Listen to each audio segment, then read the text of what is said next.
What a game. The Indiana Fever snap the New York Liberty's undefeated streak.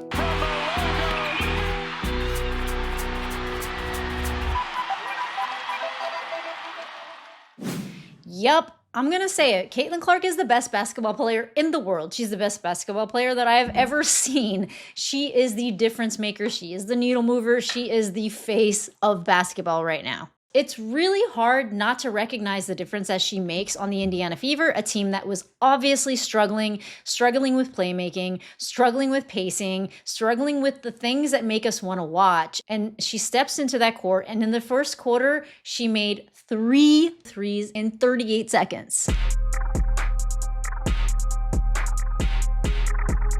That is not common. We are in rare air here. I was legitimately like flying out of my seat. Oh, no! She's back! Oh my God! This isn't real.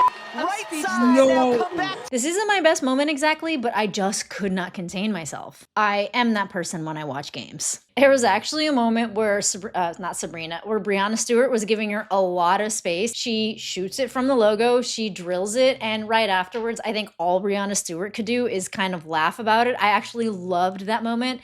I was live with Venom. We do our little watch parties, and the watch party today was just so much fun. Everybody in the chat got involved. If you ever do feel like joining a chat when you're watching the game, you should pop on by. But here's the thing. The New York Liberty, they played really well too. So the Indiana Fever, it's like BC, like, you know, BC before Christ, only like before Caitlin. It's the Indiana Fever before Caitlin and the Indiana Fever after Caitlin. She is like 1000% the difference maker. She makes this team look like a contending team, which is like shocking to say after seeing them play without her. I do a power ranking for women's fast break on SI every week, and last week I had to put them at number 6, but I guarantee you they're definitely going to be bumping up a couple notches.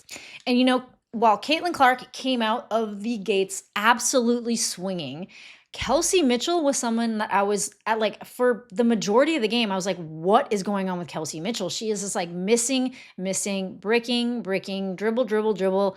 And then Kelsey Mitchell comes in clutch at the end, ends up with 22 points. But somebody that I still am quite concerned about is Natasha Howard. I just don't see her mechanics like flowing very well yet. She is somebody that I have not wanted to make an opinion about or form an opinion about until Caitlin gets back. She has been back in one game and it is not looking good. She's missing bunnies. She's just kind of like fumbling the ball. Her handles aren't very good. She's not very fast. So I will be looking for more output from Natasha Howard moving forward because my opinion is starting to form. However, Sydney Colson stepped it up in this game. She notched 10 points, which is actually great for Sydney Colson coming in off the bench. 6 assists, a rebound, and a steal. And she made some pretty important plays. Everybody was in the plus minus category for the team. Again, I don't like love this stat. But except for Natasha Howard, who was a minus 15. They were really trying to neutralize the pick and rolls for between Aaliyah Boston and Caitlin Clark. That's something that I definitely noticed because in my last video, what I said was, I want to see Lexi spotting up at the 3. I love how she's been driving into the paint and getting better at that and like really pesky on defense. Like she's really stepped it up there. But in looking at the stats from why the Indiana Fever have been losing all these games, it's their 3-point percentage. They are not shooting the 3. So in my last video, I said, I want to see more 3s. I'm assuming that we're going to see more pick and rolls, and I want to see Lexi spotting up at that 3-point line, like at the wing. We saw Lexi spotting up at the 3-point line. She drilled 3 out of 4 of them, and what was her field goal percentage was a pretty impressive 50%.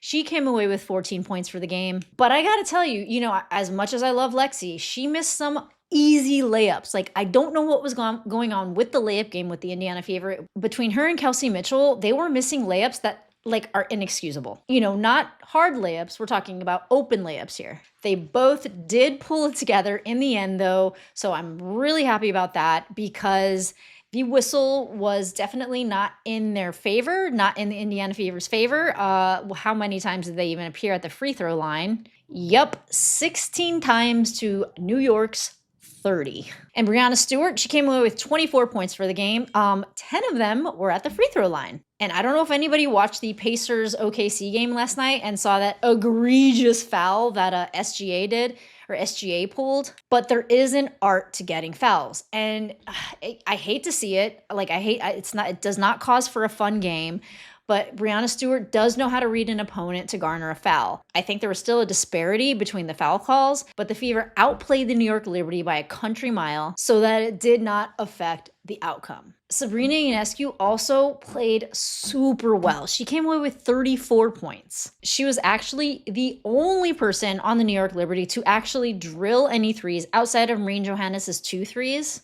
But they went 20% at the 3-point line, whereas the Fever went 48% at the free throw line. And I'm telling you, when I look at these stats, 3-pointers make all the difference in the wins and losses for the most part in the W this year. This actually puts the Fever at the top of the Commissioner's Cup standings now for the Eastern Conference Finals, as they have beat the New York Liberty now. And this is such a breath of fresh air to a lot of the WNBA fans, to especially a lot of the Fever fans, who have been really seeing some lackluster playing going on, because if there's anything that Caitlin Clark does, it's she makes things cinema. And Natasha Cloud was playing some pretty good defense on Caitlin Clark, but she ended up, and a lot of people have been calling Natasha Cloud the Caitlin Clark stopper from the last game. But in this outing, she did only come away with 5 points. She did have 6 rebounds and 5 assists. I did see her do a lot of really good playmaking for the team, but she was kind of just like chucking all night. She actually only made 1 bucket, and the rest of her points came from the free throw line. In the post-game interview, this is what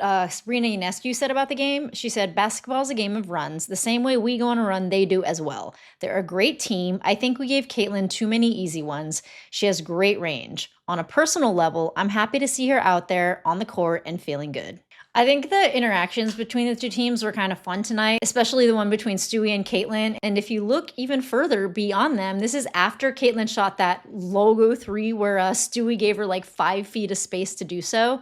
But you will see Sandy Brondello looking like she's just kind of giving her a little bit of props. Because really, like, when you make 3 logo 3, not just regular 3-pointers, but 3 3-pointers in that amount of time is crazy. 3 logo 3s in that amount of time is unreal. There is really no other reaction than just to say, wow.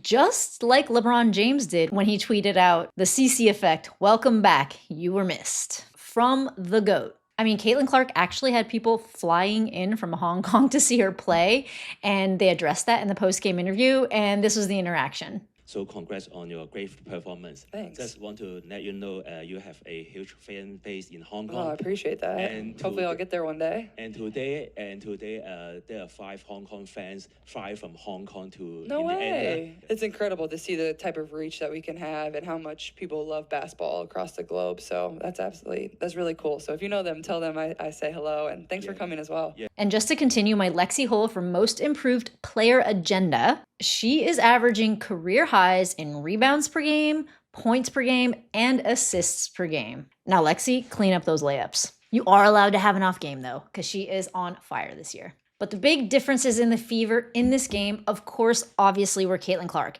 Statistically, it's their 3-point shots made. They had 19 fast breaks, compared to a crazy deficiency in the previous games. They were able to neutralize Aaliyah Boston in her pick and roll, though. But we are talking about the New York Liberty, the defending champs. So if anybody was able to neutralize that, it would be them. And Caitlin Clark did receive her first tech of the season. Remember, people, Caitlin Clark promised Stephanie White to only get 2 techs for the season, but they have limited the amount of techs that you can receive before being suspended for a game. It used to be 6, I believe, and they have raised that number to 8.